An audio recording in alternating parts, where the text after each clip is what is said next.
P is the centre of the green arc. ये जो green colour की arc हमें यहाँ दिख रही है, इसका सेंटर यहाँ पे ये पॉइंट P है। The measure of angle P is 0.4 radians. और ये जैसे कि हमें दिख रहा है कि ये किसी एक बड़े सर्कल का एक पोर्शन हमें दिया हुआ है। कुछ बड़ा सा सर्कल होगा जिसका सेंटर है P और उसका एक सिर्फ इतना सा पोर्शन हमें दिया हुआ है। अब ये जो आर्क है, चलिए इसके नेम दे देते हैं। मान लीजिए पॉइंट है A, ये है B। अब ये जो आर्क AB है वो सेंटर पे जो एंगल सबटेंड कर रहा है वो 0.4 रेडियंस के बराबर है। And the length of the radius is 5 units. और जो रेडियस है हमारा वो 5 यूनिट्स का है। Find the length of the green arc. अब हमें इस आर्क AB का लेंथ बताना है। तो पहले तो मैं चाहूंगा कि आप इस वीडियो को पॉज कर दें और इसे एक बार खुद से जरूर ट्राई करें। चलिए, मुझे लगता है आपने थोड़ा दिमाग तो दौड़ाया जरूर होगा। चलिए अब हम इसे मिलके सॉल्व करते हैं। अब हमें पता है कि 1 रेडियन सेंटर पे कब सब्स्टिट्यूट होता है, जब आर्क लेंथ r के बराबर होगा। या फिर इसको और अच्छे से लिख लें, अगर arc length 1 times radius 1 times r होगा तो सेंटर पे जो एंगल सबटेंड होगा वो 1 रेडियन का होगा। इसको थोड़ा सा इधर शिफ्ट कर लेते हैं, ठीक है, 1 रेडियन का होगा। लेकिन यहाँ पे 0.4 रेडियन सब्स्टिट्यूट हो रहा है। तो अब अगर हम लोग दोनों साइड 0.4 से मल्टीप्लाई कर दें तो इसका मतलब हुआ r टाइम्स 0.4 इतना आर्क लेंथ होना चाहिए। इतना आर्क लेंथ होना चाहिए कब, जब 1 टाइम्स 0.4 यानी कि 0.4 रेडियन सेंटर पे सब्स्टिट्यूट होगा। ये सिंपल यूनिटरी मेथड हम यहाँ पे लगा रहे हैं।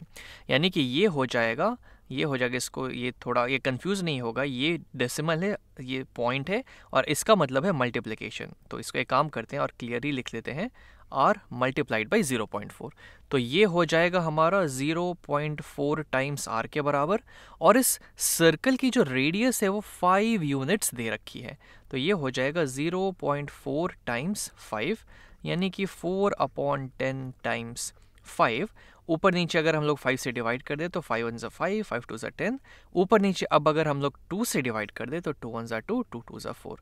तो ये 2 यूनिट्स के बराबर आ जाएगी। यानी कि इस आर्क की जो लेंथ होगी, इस आर्क की लेंथ यहाँ पे 2 यूनिट्स आई, जो कि हम यहाँ पे लिख सकते हैं। इस आर्क लेंथ हो जाएगी 2 यूनिट्स के बराबर। लेकिन अगर इसी बात को हम जनरलाइज कर दें, मान लीजिए कि यहाँ पे ये नंबर्स नहीं दिए रहते, यहाँ पे मान लीजिए कि सेंटर पे थीटा एंगल सब्स्टिट्यूट हो रहा है, थीटा रेडियंस। ये आर्क लेंथ कुछ L है जो हमें पता करनी है, और इस सर्कल का जो रेडियस है वो R यूनिट्स दे रखा है। तो हम L को इस R और थीटा के टर्म्स में कैसे लिखेंगे? तो फिर से हम सेम काम करते हैं। ये चीज़ तो हमें यहाँ पे क्लियर ही है कि अगर आर्क लेंथ 1 टाइम्स R हुई तो सेंटर पे जितना एंगल सब्स्टिट्यूट होगा वो 1 रेडियन के बराबर होगा। अब अंदर थीटा रेडियंस सबटेंड हो रहा है, यानी कि थीटा रेडियंस तब होगा जब हमारा आर्क लेंथ थीटा टाइम्स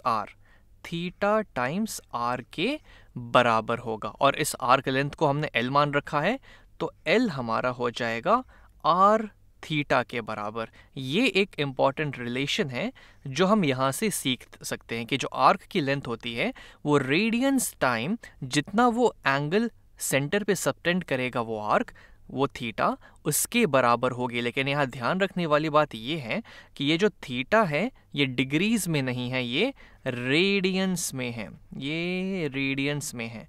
तो हम डायरेक्टली इससे इस आर्क लेंथ को फाइंड कर सकते हैं। जैसे कि यहाँ पे देख लीजिए, यहाँ पे थीटा है 0.4 रेडियंस और आर है 5 यूनिट्स। तो लेंथ ऑफ द आर्क क्या हो जाएगा?